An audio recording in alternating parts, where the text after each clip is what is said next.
Yang ke-11, ini termasuk yang paling berbahaya. Puasa tapi tidak sholat. Puasa tapi enggak sholat. Padahal jemaah sekalian, sholat itu lebih tinggi daripada puasa, lebih wajib daripada puasa. Dan sholat itu meninggalkannya termasuk kekafiran. Termasuk kekafiran. Sebagaimana dalam banyak ayat dan hadis. Di antaranya dalam hadis Buraidah bin Al-Husayb radhiyallahu anhu diriwayatkan At-Tirmidzi. Rasulullah sallallahu alaihi wasallam bersabda, "Al-ahdu alladhi bainana wa bainahumus shalah, faman tarakaha faqad kafar." Perjanjian antara kami dengan mereka adalah salat. Maka barang siapa yang meninggalkan salat, dia kafir. Jadi meninggalkan salat adalah kekafiran. Dan kekafiran itu menghapuskan amalan. Makanya tidak sah puasa seseorang kalau dia tidak salat.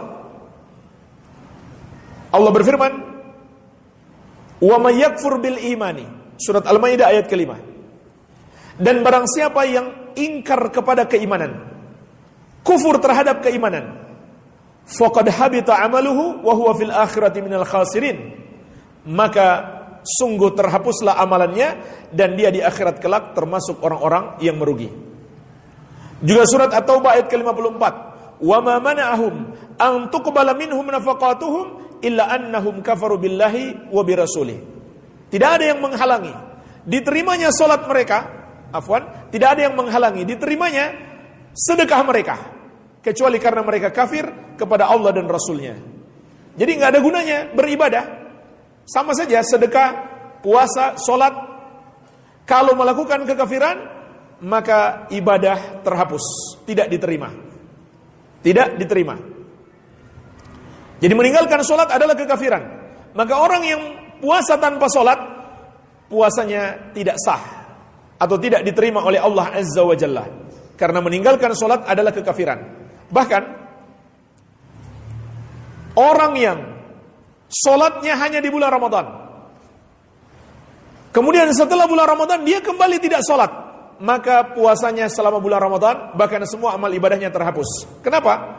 Karena dosa kekafiran menghapuskan amalan. Dan dia bagaikan orang yang menipu Allah. Disebutkan dalam fatwa Lajnah Daimah, "Ammal ladzina yasumuna Ramadan wa yusalluna fi Ramadan faqat, fahadza mukhada'atun lillah."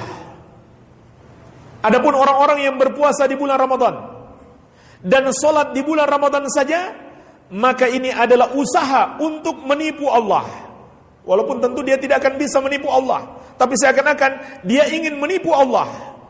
Fabi'sal qaum alladzina la ya'rifuna Allah illa fi Ramadan. Maka sungguh buruk satu kaum apabila mereka hanya mengenal Allah di bulan Ramadan saja.